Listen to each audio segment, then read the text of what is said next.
Aiako Harria in Basque, Peñas de Aya in Spanish, is a massif east of the town of Oiartzun in the Basque Country. The river Oiartzun rises on its northwestern face.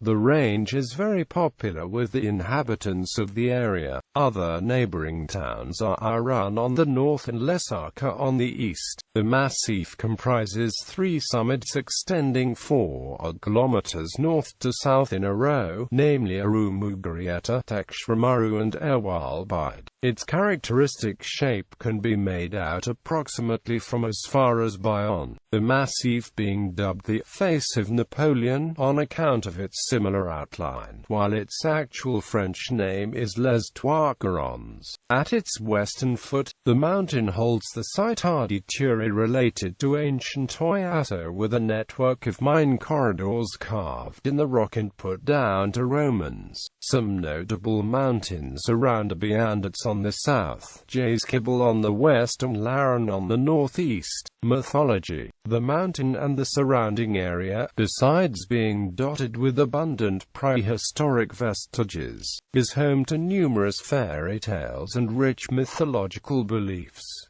The first one refers to the very creation of the mountain. According to a recurrent account in Basque mythology, it is made up of a stone kicked by mythological character Samson from Jaskibble, while another suggests that it fell down from a pocket of his when he was bombing the valley with huge rocks. Another typical mythological character from Aiako Harria and Oiartzun is the Inchiku, who dwells in the mine corridors of Ardituri. The Inchiks are mischievous but shy, so they are hard to see. A collected folk account goes that a warden came across one of them at the mines, and seized with fear he took to running right the town hall of Oiartzun.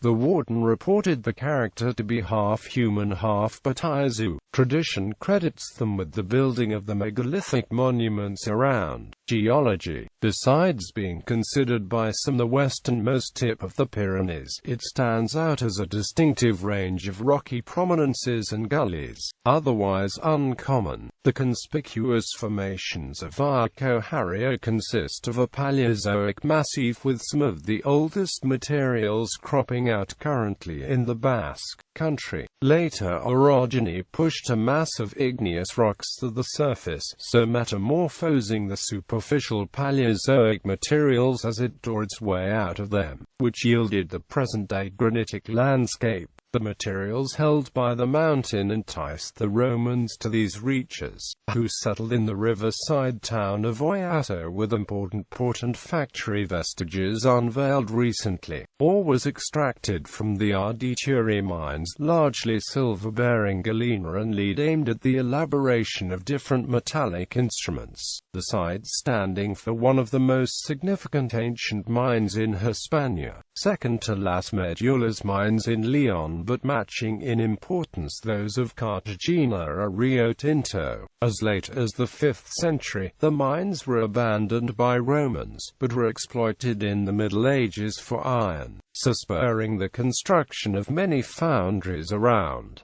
The mines kept on running up to 1984, when the exploitation license expired. Access points and trails.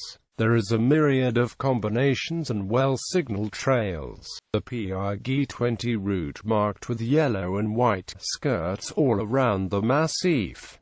The signaling for the central route of the summits is older. Two starting points may be highlighted, at the south and the north ends of the massif, i.e. Arathsalegi and the pass of Alarix. Arathsalegi from Oiartzun. After a long winding road up in the direction of Lesaka, the vehicle may be parked on the roadside before the tunnel. A pebble track goes up on the right hand until a field and a hut on the pass.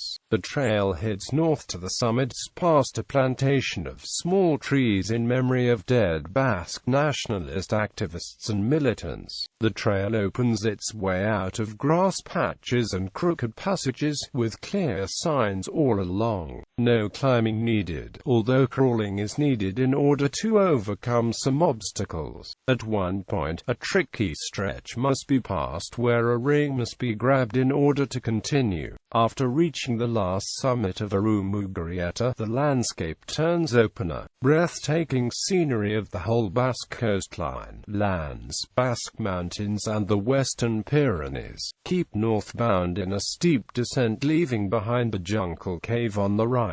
The trail falls past the remains of a military defense line dating from the Civil War till an open larch forest is reached, and on to the pass of Oiartzun. This is the access called Castillo del Inglés II, after a building nearby nowadays in ruin. For the way back, in order to skip the same trail to return, the PRG-20 looping around the massif can be taken, either through the western side or the eastern one. In the first option, the trail runs back south at middle height through forest landscape most of the time, except for the final stage, before merging with the starting point in Oiartzun. No slopes up at the beginning, but several twists and zigzags up on the way. Oiartzun. The same route may be done on the opposite direction, that is, starting from Oiartzun to Oiartzun and back by means of any of the trail choices. From Oiartzun, take the road going up towards Irun and neighborhood Route C. In a 5-minute ride of a motor vehicle, a minor road splits off to the right. The road winds up for another 15 minutes, gaining height gradually until Oiartzun is reached. The Ardituri Greenway. At the western foot of the massif, a pleasing and pretty flat greenway has been arranged for cyclists and pedestrians along the river Oiartzun, which heads east into the wild up to the Ardituri mines. Events. The core area of Aiako Harria and an extended strip along the borderline with Navarre were declared natural park in 1995, covering an area of 6,913 ha. The whole stretch features remarkable green beauty, plenty of water and abundant vegetation. At Christmas time, hikers and devotees from Irun gather together at the Jungle Cave so as to venerate Our Lady of the Jungle, beloved patron of the town. The pass of Oiartzun holds an effective significance for militant Basque nationalists tracing back to the Spanish Civil War, since an ANV member was first killed by Francoists at this spot. A standing stone has been erected as a memorial. Furthermore, a meeting is held here on a yearly basis on the Day of the Basque Soldier, the Good Area. The Ardituri mines opened to public and tourist attendance in 2008 after years of revealing findings, arrangements and provisions. A portion of 15 kilometers of galleries, chambers and Roman-made interior lakes are on show for visitors.